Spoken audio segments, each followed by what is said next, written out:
Hey friends, I'm just jumping on really quickly. I've got something on my mind.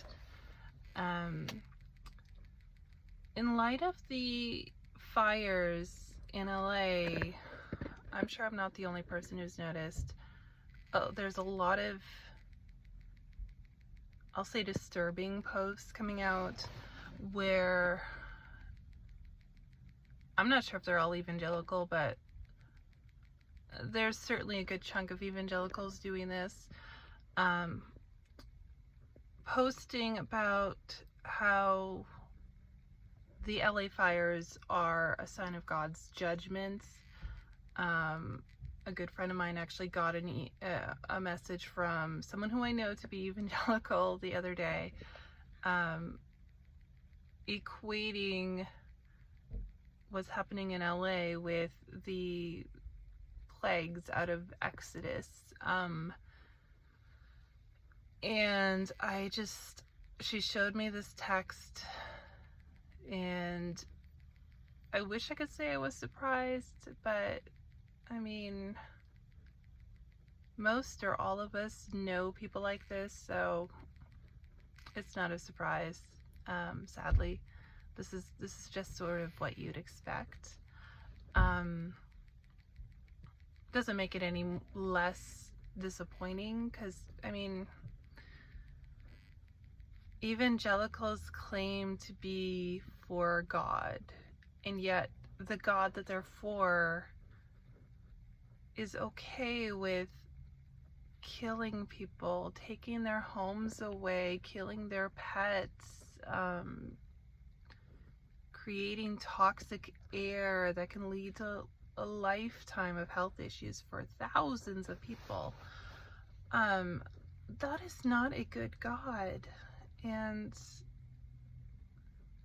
I used to be mad about this. I'm not mad about it right now. I'll probably even be mad later, but right now I'm just really sad, because if we claim that we're for God, and the God that we're presenting is someone who is cruel and sadistic in the name of justice, that's not a good God, and that is not a God I would want to be associated with. And yet this isn't a marginal view. This is, a lot of people hold it. A lot of people want to believe in a God that is evil, for lack of a better term. Because let's be honest, if you're literally burning people to death, that's evil. And there's also, I mean, I'm not just gonna pick on the evangelicals, because let's be honest, there's a lot of really bad takes going around right now. Another one is, and I see this from progressives and liberals and people who say they are about social justice and equality for all. I see a lot of posts where people are getting a cathartic release out of watching homes burn, because capitalism means people should lose houses and lives, and they should lose everything they've ever owned because they have money in their... Not even all of those people are rich, guys. Like, come on. This is cruelty, and it's being disguised as social justice activism, and it is not activism. It is not social justice. This is something else entirely, and it's part of a disturbing trend I've noticed in the last couple of years in progressive circles in particular, where we have that same worldview as the evangelicals, and we want to punish people who do not hold our worldviews, our beliefs, our values. We think people should be punished to the point of death. It's the exact same thing, guys. It's disturbing, it's disgusting, and it has to change. And so, kind of keeping along those lines, I'm going to be starting to shift my focus a little bit. I'm not sure I fit very well into deconstruction circles anymore. I mean, there's a lot of stuff that still needs to be said about healthy deconstruction, and I do plan to talk about that. But a lot of the content I see coming out of the deconstruction world and evangelicals, it's in keeping with what I'm talking about right now. It's disturbing. It glorifies death. It glorifies violence. It glorifies people losing their livelihoods, all in the name of social justice and progressivism. And it is very disturbing. So what I plan to do, and you might have already noticed a bit of a shift, I'm going to talk about this even more on Substack in the coming weeks. I am going to shift my focus to be more about what is health when it comes to spirituality. And I want to talk more about what does it mean to pursue a healthy form of spirituality, because I don't think we talk about that enough.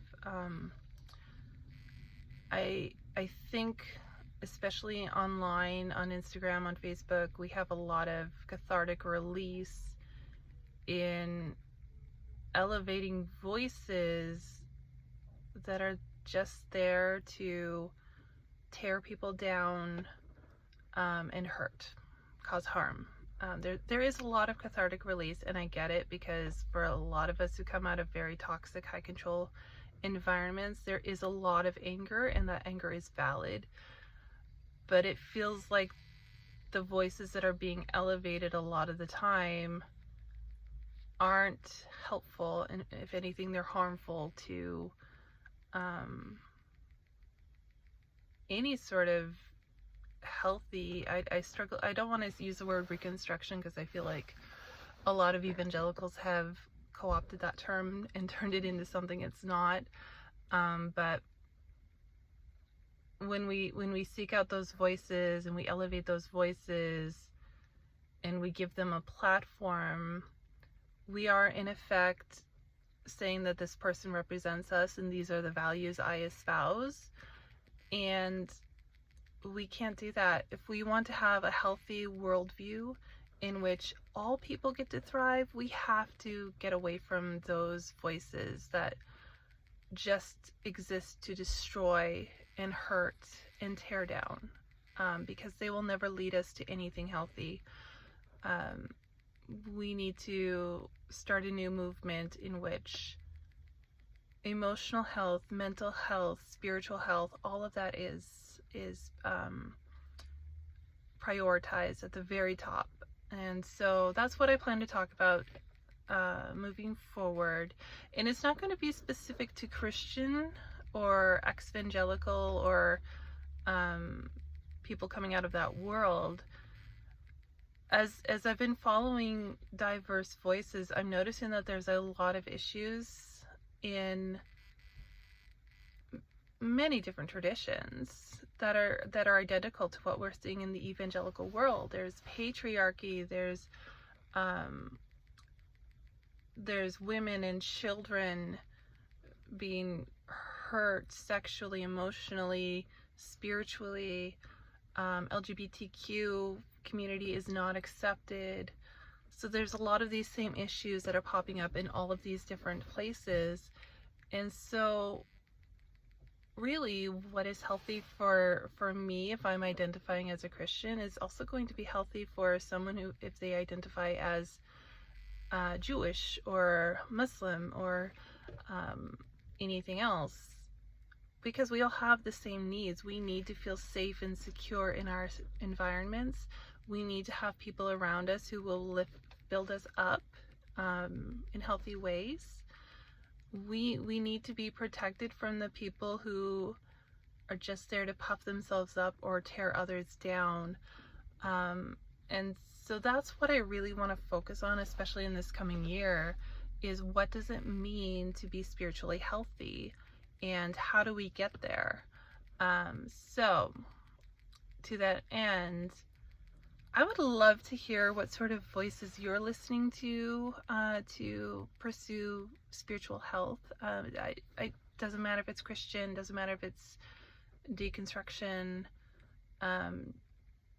it could be Sikh, it could be Hindu, anything. I want to hear the names of the people that you're following and what it is that you love about their platform, because I would love to start elevating multiple voices, diverse voices, not just Christian, not just evangelical, but I want to elevate voices of faith. So let me know, who are you following? Who do you love? Who do I need to follow? Yeah, that's it. And also, this is my first video of 2025, so Happy New Year.